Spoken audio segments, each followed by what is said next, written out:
Ma'am 7:30కి మా match 6 అవుతుంది. అప్పుడే స్టార్ బోర్డ్స్ పెట్టుకొని కూర్చున్నావు. మామ్ మా ధోని 2 సంవత్సరాల తర్వాత స్టేడియంలోకి వస్తున్నాడు మామ్.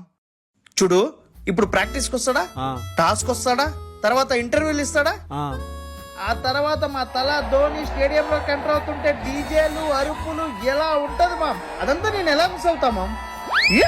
నువ్వు ఎంజాయ్ చేయ మామ్. నాకు చిన్న వర్క్ ఉంది, నేను 7:30కి వచ్చి జాయిన్ అవుతా.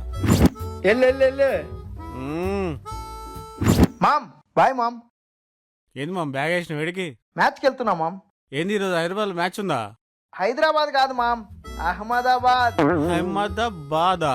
అవును మామ్, సిఎస్కే ఫైనల్ కి వచ్చింది కదా. అసలే ధోని నెక్స్ట్ టైం ఆడతాడో లేదో తెలియదు, అందుకే ఒకసారి వెళ్ళి చూసేద్దామని. మాతో గోవా రమ్మంటే 10 సార్లు అడిగించుకుంటావు. అహ్మదాబాద్ 2 రోజులు. సరే పోయిరా, వచ్చినాక మాట్లాడదాం. Bye ma'am.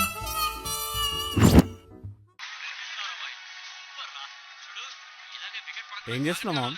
సినిమా చూస్తున్నా మామ్. ఏదో టీవీలో పెడితే అందరం చూస్తాం కదా. అంటే ఏం సినిమా చూస్తున్నావు? ఇవాళ డేట్ ఎంత? సెప్టెంబర్ 30.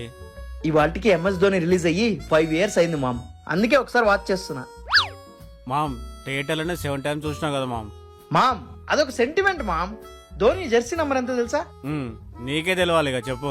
7. అందుకనే థియేటర్స్ లో 7 times చూసా. మళ్ళా ఈ రోజు సెప్టెంబర్ 30th కాబట్టి రీవాచ్ చేస్తున్నా. దండంరా బాబు, నేను వెళ్ళి పవన్ కళ్యాణ్ సినిమా చూసుకుంటా. Bye mom. ఏందో ఏమో అద్దిరిపోతుంది ఈ సీను. అన్నా ఇక్కడున్నావా? నీకోసం పైన ఎత్తుకుతున్నా. ఏమైందిరా? ఆ కిరణ్ గారు ఉన్నాడు ఆఫీస్ లో. ఏమైంది? ఆడికి ఎక్కువైందా నీ మధ్య? నువ్వు ఇచ్చిన టార్గెట్ రీచ్ అవ్వలేదు. మేనేజర్ కి నువ్వు ప్రెజర్ చేస్తున్నావు, అన్రిలిస్టిక్ డెడ్ లైన్స్ ఇస్తున్నావు, కంప్లైంట్ చేస్తున్నాడు, చార్జీలు చెప్తున్నాడు. ఇది ఫస్ట్ టైం కూడా కాదన్నా, ఎప్పుడు నీ మీద పడి ఏడవడమే. ఆయన ఏదో ఒకటి చేయాలన్నా మనం. రే కూల్ రా, ఎందుకంత ఫ్రస్ట్రేషన్ మీకు? ఇప్పుడు నేనేం తప్పు చేయనప్పుడు నేను ఎందుకు రియాక్ట్ అవ్వాలి? అసలు నా గురించి, నా పని గురించి బాసుకు తెలియదా? వాడెవడో చెప్పాలా? లైట్ తీసుకోరా.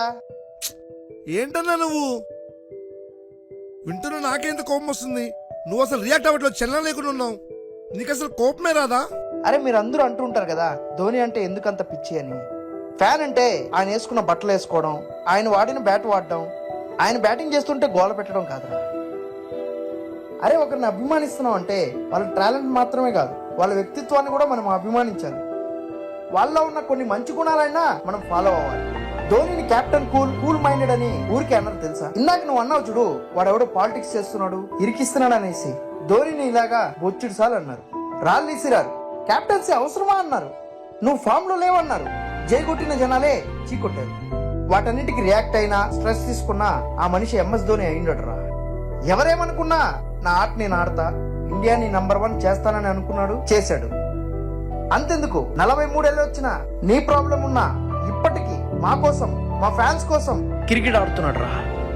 మొన్నటికి మొన్న ఫైనల్ ప్రెజెంటేషన్ సెరమనీలో ఫ్యాన్స్ కోసం ఒక మాట అన్నాడు రా, నెక్స్ట్ ఇయర్ మళ్ళీ వస్తా, మళ్ళీ ఆడతా, ఇది నా గిఫ్ట్ అన్నాడు రా. అది చాలరా మాకు, ఈ సంవత్సరం మొత్తం ఎదురు చూస్తూ ఆనందిస్తూ బతికేస్తాం.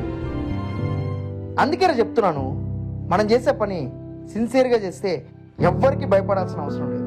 ఇదేరా నేను నేర్చుకున్నాను. అందుకే ఇప్పటికీ ఎప్పటికీ ఐఎమ్ ప్రౌడ్ ఎంఎస్‌డిఆర్.